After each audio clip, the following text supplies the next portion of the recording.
चलिए lecture start करते हैं। आज का टॉपिक है एरर, वायलेशन और how to manage clinical risks. Errors जो हैं थोड़ा सा हमने पिछले लेक्चर्स जो हैं उनके बारे में ह्यूमन एरर्स जब या ह्यूमन फैक्टर्स पढ़े थे, तो थोड़ा सा आइडिया जो था वो हमने ले लिया था। तो सबसे पहले एरर्स जो हैं उनके लिए हमें क्या क्या नॉलेज रिक्वायरमेंट है, हमें क्या चीज़ पता होना ज़रूरी है। तो सबसे पहले एरर जो है उसको पता हो कि ये क्या टर्म है, एरर जो है उसमें क्या क्या चीज़ें आ रही हैं। इसके अलावा वॉयलेशन, नियर मिस, हाइंडसाइट बायस, ये चार चीजें हैं। इनकी टर्मिनोलॉजी और इनका डिफरेंस ये पता होना जरूरी है। फिर परफॉर्मेंस जो है उसकी रिक्वायरमेंट क्या है, know the ways to learn from errors, participate in an analysis of an adverse event and practise strategies to reduce errors. तो सबसे पहले व्हाट इज एरर? तो error is trying to do the right thing but actually does the wrong thing. या आपकी intention जो है वो ना हो, आपकी कहने की मुमकिन कोशिश है कि आप जो है एक काम सही तरीके से करना चाह रहे हैं, लेकिन चूंकि गलती जो है वो हमारी फितरत का हिस्सा है, इसलिए जो है कहने के किसी ना किसी स्टेप जो है उस पे एरर जो है वो आ सकती है।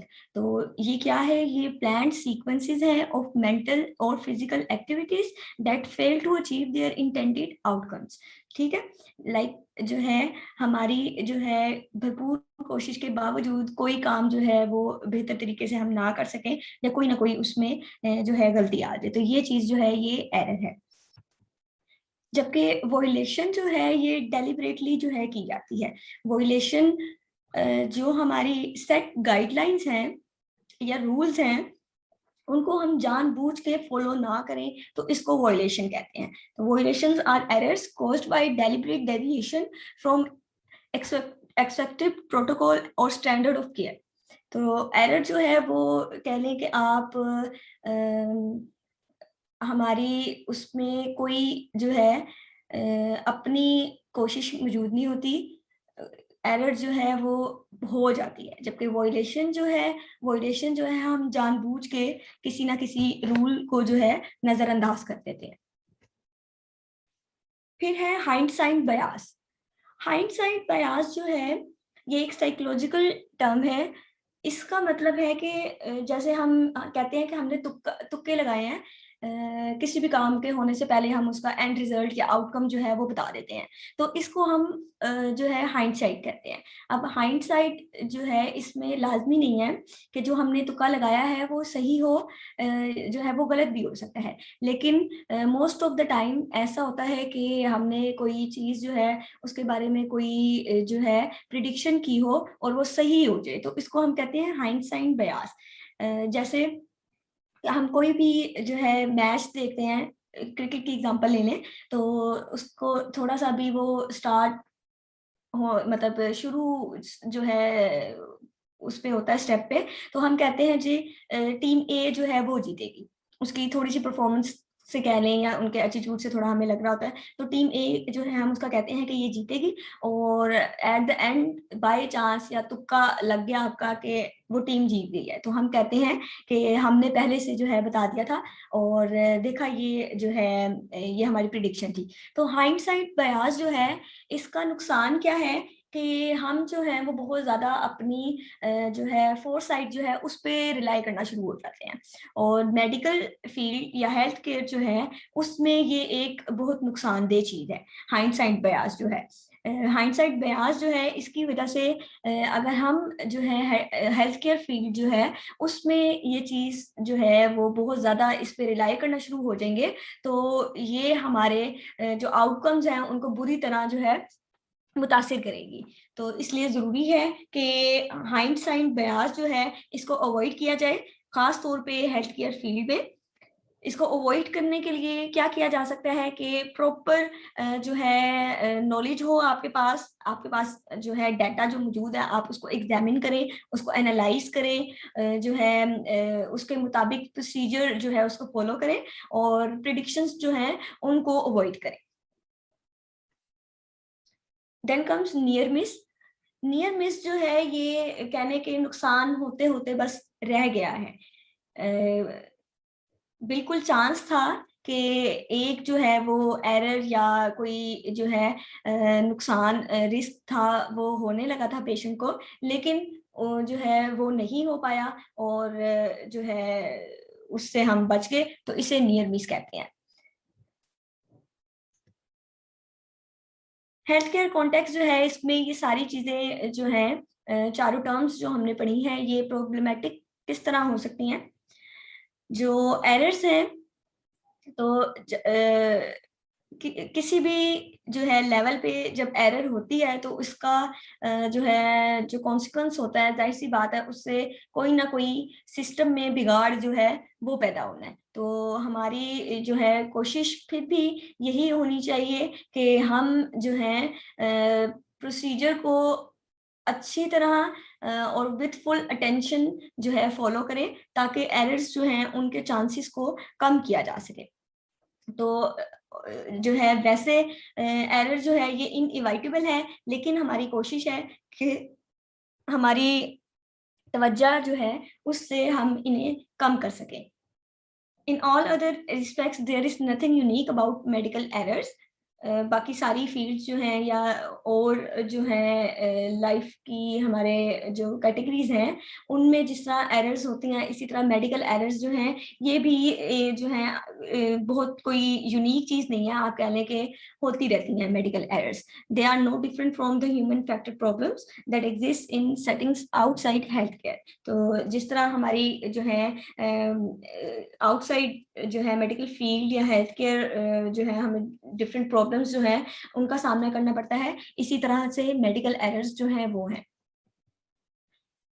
इंक्रीज्ड रिस्क ऑफ एरर्स जो है वो किस तरह से होता है, जब हम अपने जो हमें दिया गया काम है उससे फेमिलियर ना हो। जब हम एक चीज जो है उसके बारे में जानते ही नहीं होंगे तो हम उसको प्रॉपर तरीके से करने के काबिल नहीं है, तो उसमें एरर जो है उसके चांसेस जो हैं वो 90 to 100% जो है होंगे।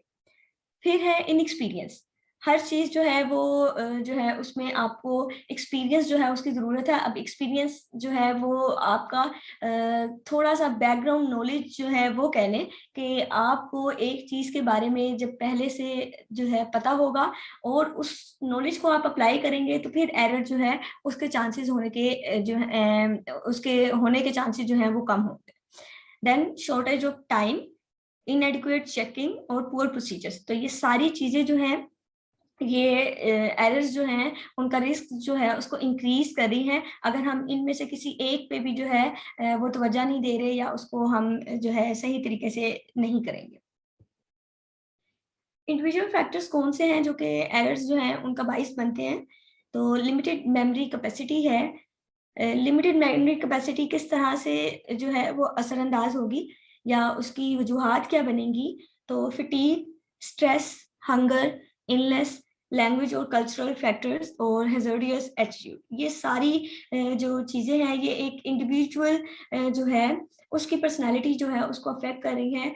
ये सारी चीज़ें फटीग और स्ट्रेस वगैरह जो हैं इनकी वजह से हमारी मेमोरी कैपेसिटी जो है वो जो है अफेक्ट होगी।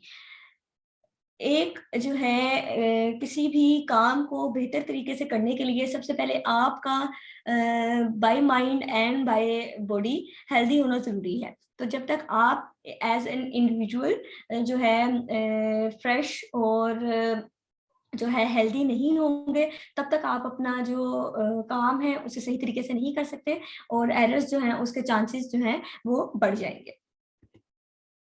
Don't forget heart. हार्ट जो है ये एक हमने एक्रोनिम बनाया हुआ है। It is H for hungry, A for angry, L for late और टी फॉर टायर्ड। तो अगर जो है यू आर हार्ट तो आप सही परफॉर्मेंस जो है अपनी नहीं दे पाएंगे।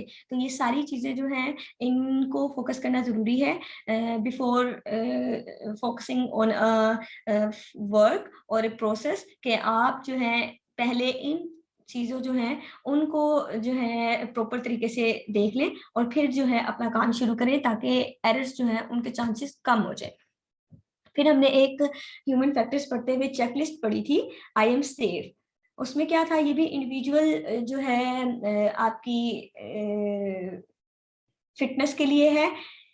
आई for illness, M for medication, S for stress, A for alcohol, F for fatigue and E for emotion। तो आपने ये सारी चीजें काम पे आने से पहले या कोई भी काम स्टार्ट करने से पहले वो चेक करनी है कि आप इन जो ये चीजें हैं इनमें से कोई एक चीज जो है वो कम या ज्यादा तो नहीं है। हर चीज जो है उसका प्रॉपर होना जरूरी है। लाइक अगर आप कोई मेडिसिन ले रहे हैं, एंटी डिप्रेसेंट्स कह लें, तो एंटी डिप्रेसेंट्स जो हैं वो आपकी वर्किंग आवर्स जो हैं उनको अफेक्ट करेंगी ऑब्वियसली। तो आप जो है अपनी मेडिकेशन का टाइम जो है इस तरह सेट कर लें कि आप काम से फारिग होने के बाद जो है वो ले लें, ताकि आपके पास टाइम हो उनका जो इफेक्ट है उसके लिए, आपका जो वर्क टाइम है वो अफेक्ट ना हो।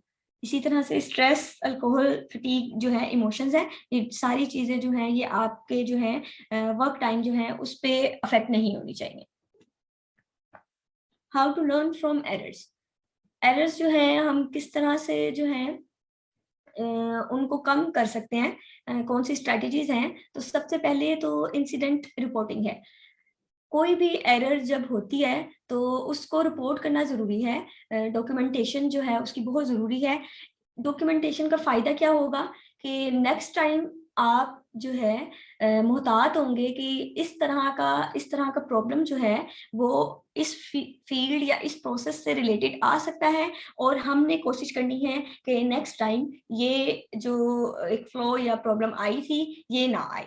लाइक जो है आपने कह लें कि पैरामेडिकल स्टाफ था, उसने रोंग साइड पे इंजेक्शन दे दिया है या रॉन्ग पर्सन को इंजेक्शन दे दिया है।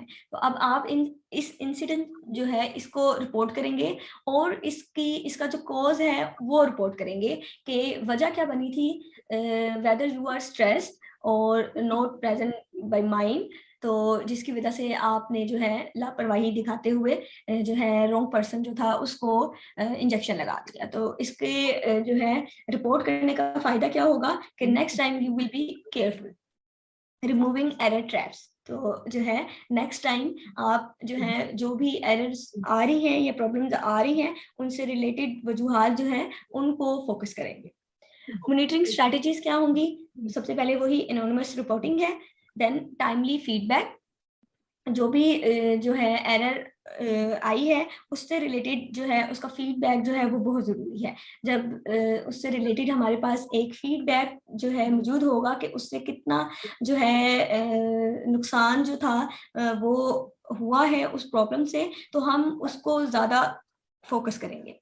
Open acknowledgement of successes resulting from incident reporting, ये भी वही चीज आ गई है कि हम जो भी इंसिडेंट जो है हुआ है उससे रिलेटेड जो है नुकसान या उसको रिपोर्ट करने से हमें क्या फायदा हुआ है, इसको जो है हमें फोकस करना है कि एक चीज जो थी उसको माइंड में रखने से हमें जो है हम दोबारा वो चीज होने से बचा लेंगे। रिपोर्टिंग ऑफ नियर मिसेस जो है उनको रिपोर्ट करना भी बहुत जरूरी है विद एरर्स।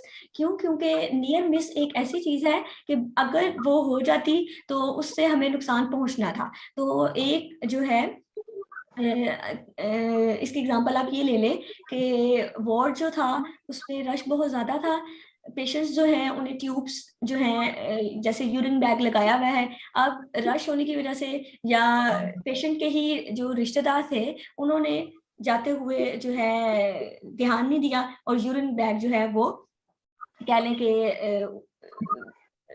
डैमेज हो गया या जो ट्यूब थी वो उतर गई। तो अब इसका नुकसान जो पेशेंट को हुआ है वो जो है बहुत ज्यादा होना है। ठीक है, अगर जो है फौरन से हमें पता या पैरामेडिकल स्टाफ जो है उसको पता नहीं चलता। अब नियर मिस इसमें क्या हो सकता है कि जस्ट जो है आप यूरिन बैग से टकराए हो लेकिन जो है ट्यूब अपनी जगह पे मौजूद है, उससे कोई नुकसान नहीं हुआ या यूरिन बैग जो है वो रप्चर नहीं हुआ, तो ये नियर मिस है। लेकिन ये जो नियर मिस हुआ है इससे नुकसान हमें हो सकता था। अब इसको रिपोर्ट करने का फायदा ये है कि नेक्स्ट टाइम एक तो वार्ड में जो रश था उसको कम किया जाएगा ताकि ये चीज दोबारा ना हो सके, और दूसरा जो यूरिन बैग है उसको इस तरह से जो है उसकी पोजीशन रखी जाएगी कि आपका जो अटेंडेंट्स हैं उनका उससे गुजरते हुए कोई कॉन्टैक्ट ना हो। तो ये नियर मिस जो है इसको रिपोर्ट करने के फायदे हैं। Free lessons can be learn and system improvements can be instituted as a result of the investigation but at no cost of the patient. तो एरर्स जो हैं उनके लिए, एरर्स और नियर मिसेस जो हैं इनके बारे में हम फ्री लेसन्स जो हैं वो देकर उनको रिड्यूस कर सकते हैं, नॉलेज जो है प्रोवाइड करके कि कौन कौन सी एरर्स हैं या नियर मिसेस हैं जो कि पॉसिबल हैं और किस तरह से हमने इन्हें अवॉइड करना है। Then come root cause analysis. Root cause analysis हमने ह्यूमन फैक्टर्स जब पढ़े थे उसमें भी डिस्कस किया था। रूट कॉज एनालिसिस जो है ये क्या चीज है कि हम जो भी इसमें हम रिट्रोस्पेक्टिव स्टडी जो है वो करते हैं, जो भी प्रॉब्लम्स और एरर्स और जो है कह लें नेगेटिव आउटकम्स थे उनको हमने स्टडी करना है कि उनकी मेन कोज जो थी या रूट कोज जो थी वो क्या थी। तो ये रूट कोज एनालिसिस है कि पहले से वाकया जो हैजर्ड्स या रिस्क्स हैं या एरर्स हैं उनको हमने जो है पॉइंट आउट करना है और उनको जो है उनका कोज जो है वो डिटरमिन करना है। तो रिगरस और confidential approach to answering is, ये रूट कोज एनालिसिस जो है उसके क्वेश्चंस हैं कि किसी भी प्रॉब्लम जो है उसका जो है मेन कोज जो है उसको ढूंढने के लिए क्या क्वेश्चन जो हैं वो किए जाएंगे। सबसे पहले तो है व्हाट हैपेंड, कि हुआ क्या, व्हाई डिड इट हैपन, वजह क्या बनी इसके होने की, what are we going to do to prevent it from happening again, हम किस तरह से जो है दोबारा इस एरर को होने से बचा सकते हैं, and how will we know that our actions improved patient safety, और हमें किस तरह से हम अपनी इवैल्यूएशन करेंगे कि इन एक्शंस के जरिए पेशेंट सेफ्टी जो है वो हम इंश्योर कर सकते हैं। RCA मॉडल जो रूट कोज एनालिसिस मॉडल है ये फोकस करता है प्रिवेंशन पे, नॉट ऑन ब्लेम और पनिशमेंट। ठीक है, ये इसका इस मॉडल का जो मेन जो है फोकस है वो किसी को ब्लेम या पनिश करना नहीं है कि इस जो है वजह लाइक आपको जब कॉज पता चल गया है तो आप अब दूसरे को फाइंड आउट कर रहे हैं कि आपने इस तरह किया था तो ये वजह बनी, लेकिन इसका मेन मकसद ये है कि हम दोबारा से वो जो नुकसान हुआ है उसको बचा सकें, उसका कॉज जो है वो ढूंढे। तो मेन जो इसका पर्पस है वो प्रिवेंशन है। It focuses on system level vulnerabilities rather than individual performance। ठीक है, तो ये इंडिविजुअली जो है वो फोकस नहीं कर रहा, आपकी जो भी जो है कह लें कमी या थोड़ी सी नेग्लिजेंस जो थी उसको ये फोकस नहीं कर रहा, बल्कि एट अ सिस्टम लेवल जो है ये जो जो प्रॉब्लम्स आ रही हैं उनको डील करेगा। पर्सनल एरर्स रिडक्शन स्ट्रेटजीज, कौन सी हम जो है स्ट्रेटजीज हैं जिनके जरिए इंडिविजुअल या पर्सनल एरर्स जो हैं उनको कम कर सकते हैं। तो सबसे पहले नो योरसेल्फ, आप जो है इसमें आई एम सेफ वाली चेकलिस्ट जो है वो भी डाल सकते हैं कि सबसे पहले आप जो है अपने आप को इवैल्यूएट करेंगे कि फिजिकली और mentally whether you are okay और नो। तो सबसे पहले आपका जो है वो जो है फिजिकली जो है हेल्दी होना जरूरी है। देन नो योर इन्वायरमेंट, आपके इन्वायरमेंट जो है उसमें कोई अगर प्रॉब्लम है तो वो चीज़ जो है उसको इवैल्यूएट करना भी आपका काम है ताकि उससे रिलेटेड जो प्रॉब्लम्स हो सकती हैं आप उनको सही कर सकें। नो योर टास्क, अपने जो काम है उससे मुतालिक आपको पूरी इंफॉर्मेशन हो। Preparation and planning, preparation and planning जो है वो बहुत ज़रूरी है।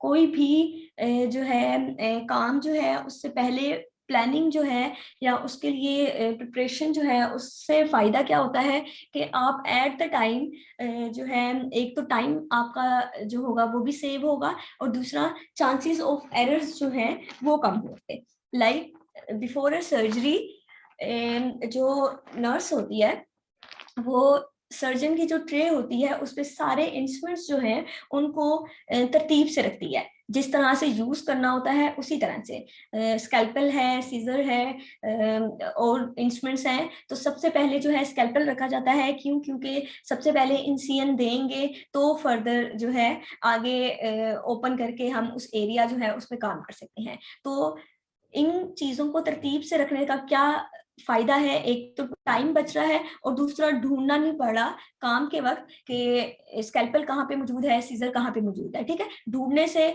जो है आपका टाइम जाया होगा और चांसेस ऑफ एरर्स जो हैं वो जो है इंक्रीज होंगे, आप खुद से भी स्ट्रेस आउट हो जाओगे। और दूसरी एग्जांपल ये है कि जब सर्जन जो है कोई इंस्ट्रूमेंट उठाता है तो वापस उसने उसी जगह पे रखनी होती है। उसका जो है वो ये नहीं करता कि एक जगह से इंस्ट्रूमेंट आया उठाया और उसने जो है रैंडमली ट्रे जो है उस पर कहीं भी वो इंस्ट्रूमेंट यूज के बाद रख दिया हो। तो उसको अपनी जगह पे रखने का क्या फायदा है कि दोबारा जब उसने यूज करना होगा तो उसे पता है कि ये इसकी पोजीशन है इंस्ट्रूमेंट की और मैंने यहाँ से उठाना है, या जो हमारी नर्स जो है पास ऑन कर रही है इंस्ट्रूमेंट्स उसने जो है उसी पोजीशन से उठा के जो है सर्जन को देना है। तो इससे एरर्स जो है उनके चांसेस जो है वो कम हो रहे। Build checks into your routine, जो चेक हमने चेकलिस्ट एक आई एम सेफ वाली बनाई है वो आप रूटीन जो है उसमें उसको अप्लाई करने की जो है आदत बनाए। Ask if you don't know, और अगर किसी भी चीज से मुतालिक आप जो है डाउटेड हैं या आप कह लें कि हमें कुछ चीजें वक्त पे याद नहीं आ रही होती, तो इसमें कोई मजाइका नहीं है कि हम वो चीज जो है रिवाइज कर लें या किसी दूसरे से पूछ लें। ठीक है, तो बाद में होने वाली एरर्स जो हैं उनसे बचने के लिए अच्छी है बात कि आप जो है अपना नॉलेज जो है पहले अपडेट कर लें। आप अगर कोई चीज भूल गए हैं या आपको याद नहीं आ रही तो आप जो है अपने जो फेलो है, कुलीग है, उससे जो है पूछ सकते हैं।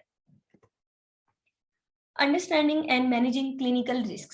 अब क्लिनिकल रिस्क जो है जो कह लें कि एरर्स जो है उन्हीं की वजह से होने के चांसेस हैं जिनके, उनको हम कैसे मैनेज कैसे कर सकते हैं।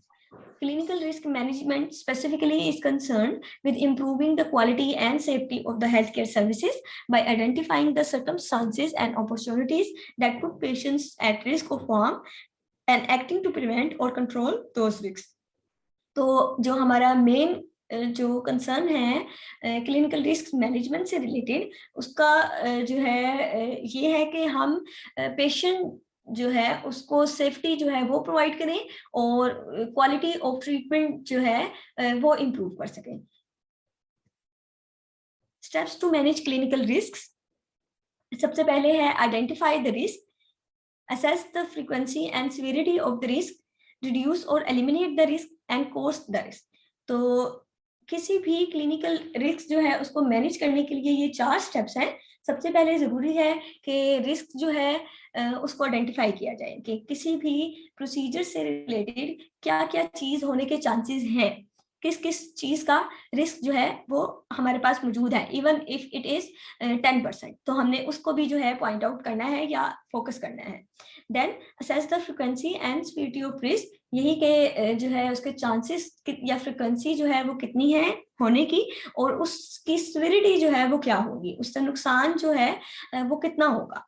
रिड्यूस और एलिमिनेट द रिस्क, देन एक जो है चीज अगर उससे आपको 90% नुकसान पहुंच रहा है तो ऑब्वियसली आप उसको ज्यादा जो है फोकस करेंगे कि उसको जो है अगर आप लिमिटेड नहीं कर सकते तो कम से कम उसके चांसेस जो हैं या उसकी फ्रिक्वेंसी जो है उसको कम कर सकें। देन कॉज द रिस्क, अगर जो रिस्क है उसका नुकसान जो है वो कितना हो रहा है, उससे जो है उसकी परसेंटेज जो है वो हम जो है देखेंगे कि कितना हमें नुकसान पहुंचा है। नॉलेज रिक्वायरमेंट क्या है? The activities of gathering information about risk, के नॉलेज के लिए ये है कि कोई भी रिस्क जो हो सकता है और उससे रिलेटेड इंफॉर्मेशन सारी जो है वो हमारे पास मौजूद हो ताकि उसको कम करने के लिए हम फर्दर जो है वो स्ट्रेटजीज जो है वो अपना सकें। तो इसमें एक चीज आ जाती है फिटनेस टू प्रैक्टिस रिक्वायरमेंट और personal accountability for managing clinical risk. Fitness to practise requirements जो हैं वो आगे जाके डिस्कस करते हैं।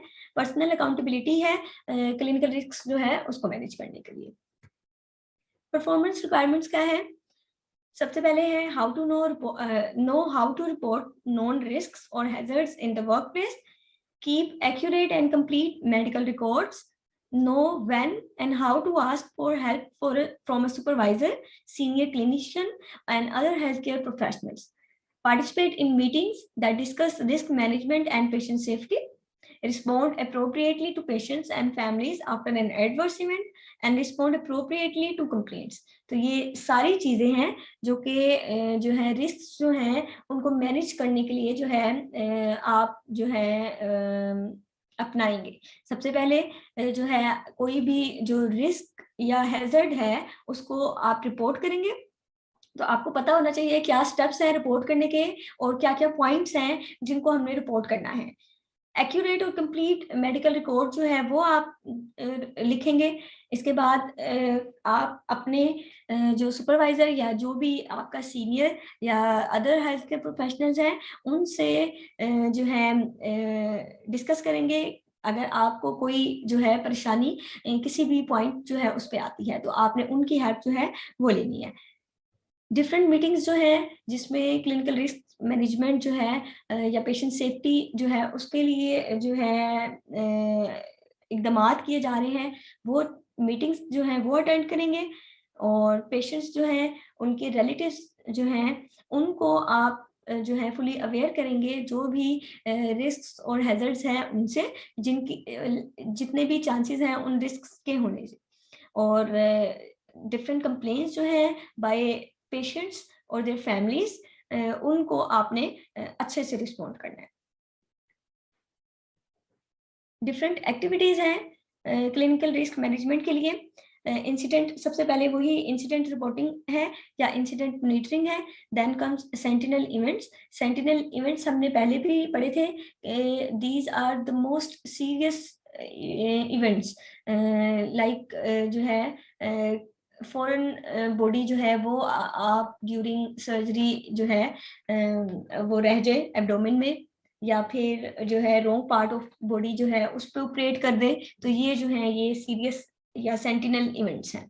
Role of complaints in improving health care system, complaints and concerns where the individual is responsible. Coronial investigation, coronial investigation जो है ये क्या है? क्रोनर जो है ये मेन जो है ऑफिशियल होता है जो कि किसी भी इंसिडेंट जो है उसको डील कर रहा है, उसको जो है इंक्वायर कर रहा है। तो क्रोनियल इन्वेस्टिगेशन जो है वो बहुत ज़रूरी है। And fitness to practise requirements है। फिटनेस टू प्रैक्टिस रिक्वायरमेंट्स जो है according to health care professions council जो है एक जो है इंडिविजुअल या पर्सन जो है उसको हम कब फिट कंसीडर करेंगे? When he has skills, knowledge, character and health. ये चार चीजें जो है ये मौजूद होंगी। सिर्फ हेल्थ जो है उसका होना जरूरी नहीं है फिटनेस टू प्रैक्टिस के लिए, बल्कि हेल्थ के साथ साथ स्किल्स, नॉलेज और कैरेक्टर जो है ये जो तीन चीजें हैं ये भी बहुत जरूरी है। तो इन चार चीजों की मौजूदगी में हम कंसीडर करेंगे कि एक इंडिविजुअल जो है वो जो है फिट है टू प्रैक्टिस और to work for safety of patients. Fitness to practise requirements जो है इसमें आपकी क्रेडेंशियल्स आ जाते हैं, रजिस्ट्रेशन आ जाती है और एक्रेडिटेशन आ जाती है। फिर है पर्सनल अकाउंटेबिलिटी जो है क्या है रिस्क को मैनेज करने के लिए।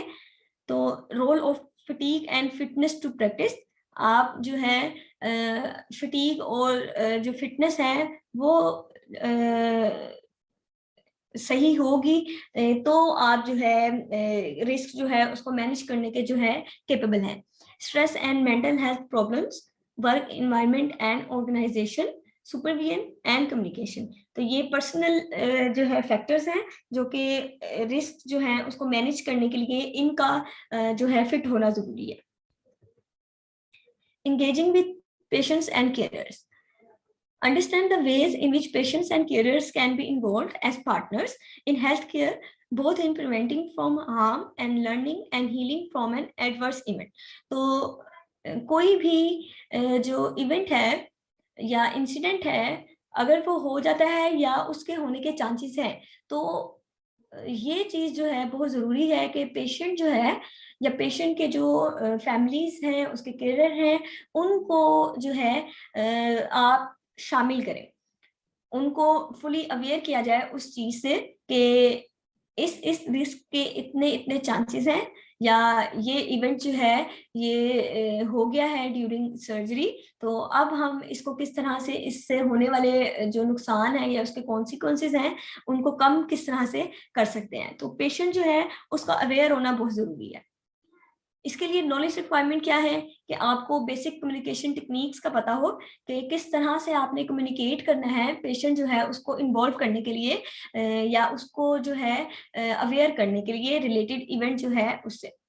इन्फॉर्म्ड कंसेंट प्रोसीजर्स हैं, ये जो है फर्स्ट नंबर पे आना चाहिए कम्युनिकेशन टेक्निक्स जो है उससे भी पहले, क्योंकि ये ओवरऑल जो है हेल्थ केयर सिस्टम जो है उसका मेन जो है वो पार्ट है। सबसे पहले इन्फॉर्म्ड कंसेंट है।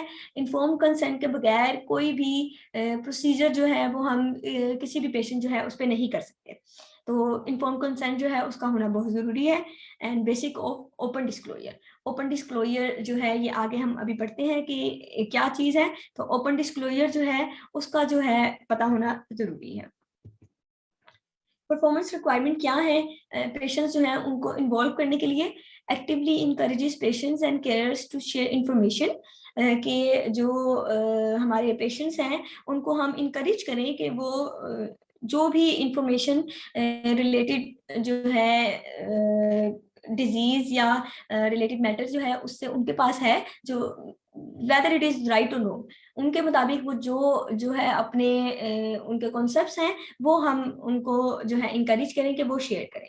Shows empathy, honesty and respect for patients and carers, communicates effectively. जो भी जो है बेसिस है पेशेंट जो है उसके साथ एक रिलेशन या उसको इंगेज करने की with his treatment, with his disease, वो सारी जो है डिपेंड करती है इफेक्टिव कम्युनिकेशन पे। जब तक आप पेशेंट जो है उसको सही तरीके से उसकी बीमारी के मुतालिक नहीं बताएंगे, उसको प्रॉपर इंफॉर्मेशन जो है वो प्रोवाइड नहीं करेंगे, तब तक वो फैसला लेने के काबिल भी नहीं है। और जस्ट वो जो है आप पे जो है सारी चीजें छोड़ देगा कि डॉक्टर साहब जो आप बेहतर समझते हैं वो करें। तो ये चीज जो है प्रॉपर नॉलेज जो है पेशेंट को देना, उतना नॉलेज जितना उसके लिए जरूरी है उसकी जो है बीमारी से रिलेटेड, वो बहुत जरूरी है। तो पेशेंट जो है तभी किसी भी या अपने बारे में बेहतर फैसला तभी कर सकेगा जब हम उसे एक जो है आइडिया या नॉलेज जो है वो प्रोवाइड करेंगे। तो इफेक्टिव कम्युनिकेशन जो है ये बहुत जरूरी है।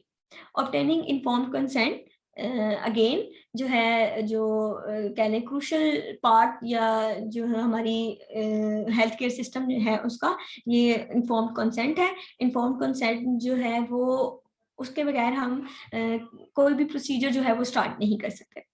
shows respect for each patient's differences, religious and cultural beliefs and individual needs। तो जो पेशेंट जो है उसके कल्चरल डिफरेंसेस हैं, कल्चरल या रिलीजियस डिफरेंसेस हैं, उसके इंडिविजुअल नीड्स हैं, इनको हमने जो है जहन में रखना है। ये नहीं कि हम एक पेशेंट जो है डिफरेंट लैंग्वेज जो है का पेशेंट हमारे पास आया है और वो हमारी बात समझ नहीं पा रहा, तो हम उसके लेवल पे बात करने के बजाय जो है उसे समझाने की कोशिश कर रहे हैं, तो इस तरह उसे कुछ भी समझ नहीं आनी। इसी तरह से कल्चरल बिलीव्स हैं, पेशेंट जो है उसके जो भी कल्चरल बिलीव्स या रिलीजियस बिलीव्स हैं उनको हमने निगेट नहीं करना। ठीक है, जो पेशेंट आपको बताना चाह रहा है आप उसको सुन लें, चाहे उस पर अमल ना करें, लेकिन सुनना जो है वो आपकी जिम्मेदारी है। Describes and understands the basic steps in an open disclosure process। Open disclosure process जो है उसके जो बेसिक स्टेप्स हैं वो डिस्क्राइब करेंगे और पेशेंट को समझाएंगे उससे रिलेटेड जो है सारी information. Apply patient engagement thinking in all clinical activities rather than his disease. जो है तमाम क्लिनिकल एक्टिविटीज जो है उसमें पेशेंट जो है उसको इंगेज जो है आप करेंगे, उस उसकी जो उसके परसेप्शंस या उसकी थिंकिंग है, आप उनको जो है एक्टिवली जो है वो रिस्पॉन्ड करेंगे या इंकरेज करेंगे to make improvements in your health care. Demonstrate ability to recognize the place of patient and encourage engagement in good clinical management. Gaining an informed consent. Informed consent जो है उससे related क्या क्या चीजें जो है वो जरूरी हैं. तो सबसे पहले इन्फॉर्म्ड कंसेंट जो है उसमें डायग्नोसिस होता है कि पेशेंट जो है उसको हम उसका डायग्नोसिस जो है उससे जो है आगाह करते हैं कि वो क्या बीमारी है जिससे जो है लड़ रहा है. The degree of uncertainty in the diagnosis.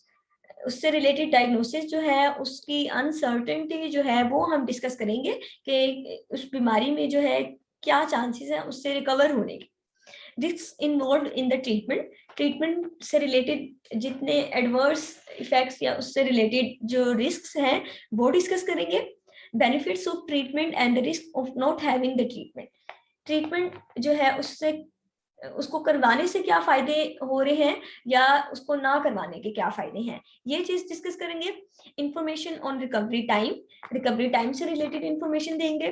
Name, position, qualifications and experience of health worker who are providing the care and treatment. और availability and cost of any service required after discharge from the hospital. तो ये सारी information है जो कि informed consent लेते हुए आप जो है उस पेशेंट को देंगे. अब इन किसी भी चीज से रिलेटेड अगर पेशेंट जो है वो एग्री नहीं करता, लाइक कॉस्ट जो है ट्रीटमेंट की उससे एग्री नहीं कर रहा या ट्रीटमेंट से related doubt due to risk जो है उसको ज्यादा है कि उसे लगता है कि नहीं जो है इसके बाद, जैसे बहुत से बुजुर्ग जो होते हैं ना उनका ये कॉन्सेप्ट होता है कि वो हॉस्पिटल इस डर से नहीं जाते कि वो वापस जिंदा नहीं आएंगे, तो इसलिए वो जो है अपनी बीमारी जो है उसका इलाज नहीं करवाते. तो इस जो है कॉन्टेक्स्ट में जो इन्फॉर्म्ड कंसेंट है यहाँ पे आ जाती है कि अगर दे आर नॉट एग्री तो हम जो है उनका ट्रीटमेंट नहीं करेंगे. ठीक है, तो इन्फॉर्म्ड कंसेंट जो है वो बहुत जरूरी है. ये एक जो है फ्रेमवर्क बनाया हुआ है SEGUE. इन्फॉर्म्ड कंसेंट जो है उसी से रिलेटेड उसके कहने के डिफरेंट स्टेप्स हैं. तो सबसे पहले है S से सेट द स्टेज, E से एलिसिट इंफॉर्मेशन, G से give information, U for understand the patients perspective and E and the encounter. तो ये जो हमारी इन्फॉर्म्ड कंसेंट या कम्युनिकेशन है या इंफॉर्मेशन डिलीवरी है उससे रिलेटेड स्टेप्स हैं कि हमने क्या क्या जो है करना है. कल्चरल कॉम्पिटेंस जो है उसमें क्या आ जाता है, understand cultural differences, know one's own cultural values, understand that people have different ways of interpreting the world, know that cultural beliefs impact on health and be willing to fit in with the patients cultural और ethnic background. तो cultural differences जो है या cultural competence जो है ये बहुत जरूरी है. इसकी मेजर एग्जांपल जो है ना वो ये है हमारे जो कल्चर है पाकिस्तान का कल्चर, लाइक आप ले लें या गांव देहातों का जो कल्चर है ना उसमें दम दरूद जो है उस पे रिलाई बहुत ज्यादा है. पेशेंट जो है उसको डॉक्टर के पास ले जाने के बजाय दम दरूद जो है उससे जो है ठीक करवाया जाता है. तो ये एक कल्चरल जो है डिफरेंस कह लें या उनका बिलीव है कि हम जो है दम दरूद से ठीक हो जाएंगे. तो आप जो है इसको निगेट करने के बजाय कि दम दरूद जो है उससे इंसान ठीक नहीं होता, ठीक है पेशेंट साथ साथ दम दरूद कराता रहे लेकिन आपने उसे कन्विंस करना है, उसको जो है नॉलेज प्रोवाइड करना है कि विद दम दरूद जो है आप अपना ट्रीटमेंट जो है मेडिकल ट्रीटमेंट जो है वो भी साथ साथ करवाएं ताकि जो है ज्यादा बेहतरी जो है वो आ सके, ज्यादा जल्दी जो है आप सेहतयाब हो सके. Patient role in minimising adverse events. अब पेशेंट जो है वो किस तरह से एडवर्स इवेंट्स जो है उनको कम कर सकता है. तो patient want to be involve in health care system and it depends on the task. Patient were comfortable asking about a medication purpose Nearly half were very uncomfortable about asking healthcare workers whether they had washed their hand. तो ये एक study की गई थी patients जो है उनको involve करने के लिए हेल्थ केयर में। उसके मुताबिक जो है 85% पेशेंट्स जो थे वो कंफर्टेबल थे जो उनकी दवाई है उसका रोल जो है वो जानने के लिए कि किस तरह से वो जो है एक्ट कर रही है उनकी बॉडी पे। जबकि जो थे 46% पीपल थे वो कंफर्टेबल नहीं थे हेल्थ केयर वर्कर्स जो है उनसे ये पूछने में कि whether they are washing their hands or not और they are following the sterilisation protocols. तो ये जो है चीजें हैं कि अगर पेशेंट जो है उसको हम इन्वॉल्व करते हैं, उसको हम जो है इंकरेज करते हैं इन चीज़ों जो है उनको फोकस करने पे। लाइक इसमें कोई बुरी बात नहीं है कि पेशेंट्स जो हैं वो बिफोर स्टार्टिंग अ प्रोसीजर उसके बारे में इंक्वायर करें। जैसे डेंटिस्ट्री में बहुत ज़्यादा है कि स्टेरिलाइजेशन जो है उससे रिलेटेड कंसर्न्स बहुत ज़्यादा होते हैं पेशेंट्स के, क्योंकि डायरेक्ट कॉन्टैक्ट जो है वो कह लें आपका होता है ओरल कैविटी से डॉक्टर का। तो पेशेंट्स जो है वो बहुत ज़्यादा कंसर्न होते हैं, या ये एक जो है ग्लोबली माना जाता है कि सबसे ज़्यादा जो आपका कॉन्टैक्ट ऑफ डिजीजेज होता है वो थ्रू डेंटल ट्रीटमेंट होता है, लाइक हेपेटाइटिस। तो पेशेंट्स जो है वो बिफोर स्टार्टिंग अ प्रोसीजर आपसे ये ज़रूर पूछते हैं कि whether the instruments are sterilised or not. तो इसमें कोई बुरी बात नहीं है अगर पेशेंट जो है वो इन चीज़ों के बारे में इंक्वायर करता है, ये उसका राइट है। ओपन डिस्क्लोजर आ जाता है। ओपन डिस्क्लोजर जो है इसमें जो भी बैड इवेंट्स हैं उनसे आप जो है रिलेटेड इंफॉर्मेशन जो है वो पेशेंट और उसकी फैमिलीज जो है उनको प्रोवाइड करेंगे ड्यूरिंग जो है ट्रीटमेंट। कोई भी जो है बैड इवेंट या जो है एरर जो है वो कॉज हो जाती है तो उससे रिलेटेड इंफॉर्मेशन, उसके कॉन्सिक्वेंसेस, उससे जो भी जो है इंजरी जो है उसकी फ्रिक्वेंसी या सिवियरिटी, ये चीज़ें जो है ये आप ओपन डिस्क्लोजर जो मॉडल है उसमें पेशेंट के साथ डिस्कस करेंगे। ओपन डिस्क्लोजर जो है इसके प्रिंसिपल्स क्या है? openness and timeliness of communication, acknowledgement of the incident, expression of regret, recognition of the reasonable expectations of the patient and their support person, support for staff and confidentiality। तो open disclosure model जो है इसके मुताबिक किसी भी adverse event जो है उसके बारे में पेशेंट को इन्फॉर्म करने का मकसद क्या है कि उससे होने वाले कॉन्सिक्वेंसेस जो हैं उनको उनका रिस्क कम किया जा सके। पेशेंट जो है सबसे पहले उसको जो है कम्युनिकेट करेंगे, उसको बताएंगे जो भी एडवर्स इवेंट जो है हो गया है उसके बारे में।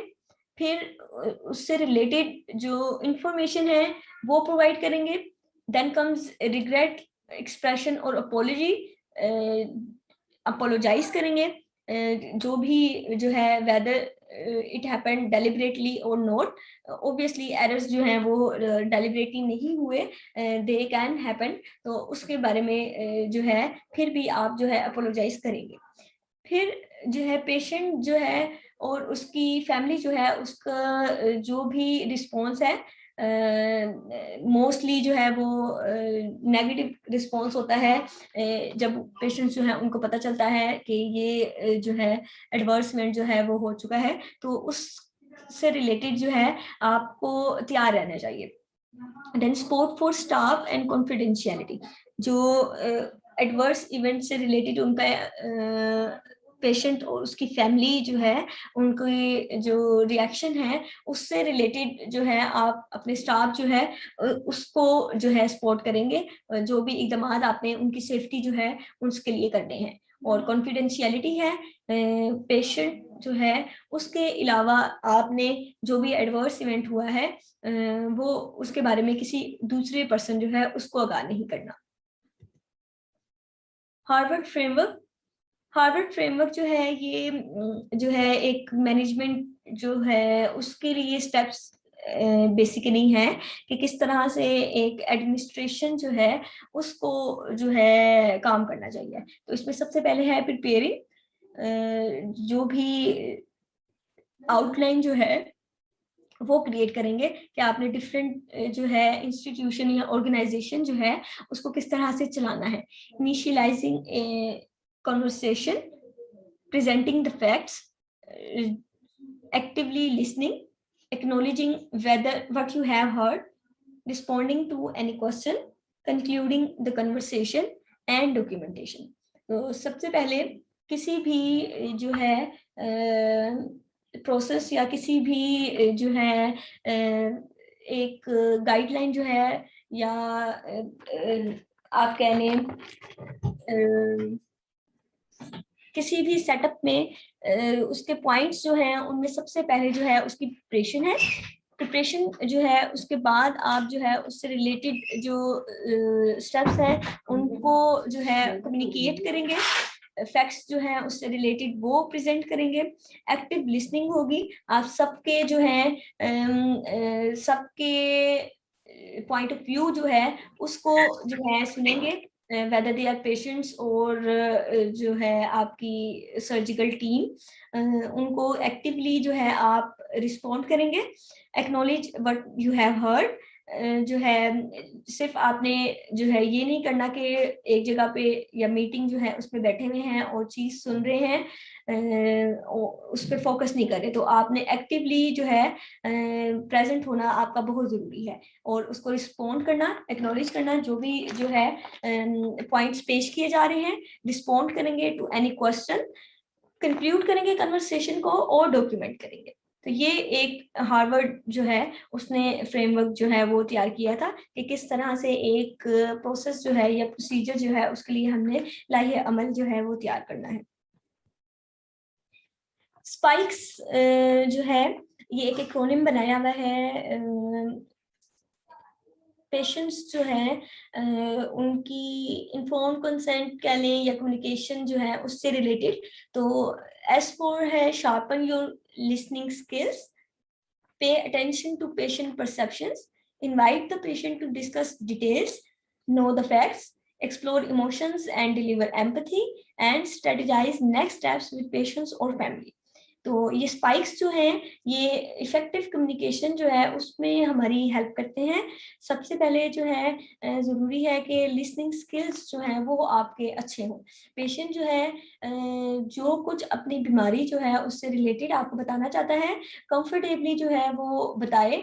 आप जो है उसको किसी भी लेवल जो है उस पर इंटरप्ट ना करें, लाइक उसको आप इंफॉर्मेशन पूरी पास ऑन करने देंगे। आप ये नहीं कि जस्ट उसकी मेन जो प्रॉब्लम सुनी और आप कहें ठीक है मुझे पता है और दवाई लिखी और दे दी। इससे पेशेंट जो है उसका जो ट्रस्ट है वो डेवलप नहीं हो पाएगा। तो पेशेंट जो है उसके कंसर्न्स जो है अगरचे वो जो है लंबी कहानियां सुना रहा है, आप एक दफा उसकी जो है बात पूरी सुने। अगर तो पेशेंट जो है वो बिला वजह ड्रैग करता है विजिट को या इधर उधर की बातें जो है ऐड कर देता है, तो आपको आफ्टर फर्स्ट विजिट जो है वो उसका आइडिया हो जाएगा। तो in next visits when he come, तो आप जो है नेक्स्ट विजिट्स पे जो है उसको थोड़ा सा पॉइंट आउट कर सकते हैं कि वो रिलेटेड जो है या कंसर्न रहे अपनी डिजीज से, उसी टॉपिक जो है उस पर बात करें। लेकिन फर्स्ट अपॉइंटमेंट या फर्स्ट विजिट जो है उसमें उसको जो है प्रॉपर अटेंशन देना और उसको जो भी उसके कंसर्न्स हैं उसको सुनना बहुत जरूरी है। पे अटेंशन टू पेशेंट परसेप्शंस, वही चीज कि पेशेंट जो है उसके अपने जो ख्यालात हैं किसी भी बीमारी से मुतालिक वो जो समझता है वो जो है एक्सप्रेस करने दिया जाए। Invite the patient to discuss details, patient जो है आप उसको इंकरेज करेंगे कि आपके किसी भी बीमारी से मुतालिक इंफॉर्मेशन डिलीवर करने से पहले पेशेंट जितना भी जानता है उस बीमारी के मुतालिक वो जो है वो डिस्कस करे। पेशेंट जो है उसके कंसर्न्स जो हैं वो क्या है, वो चीज़ जो है वो आपको बताए।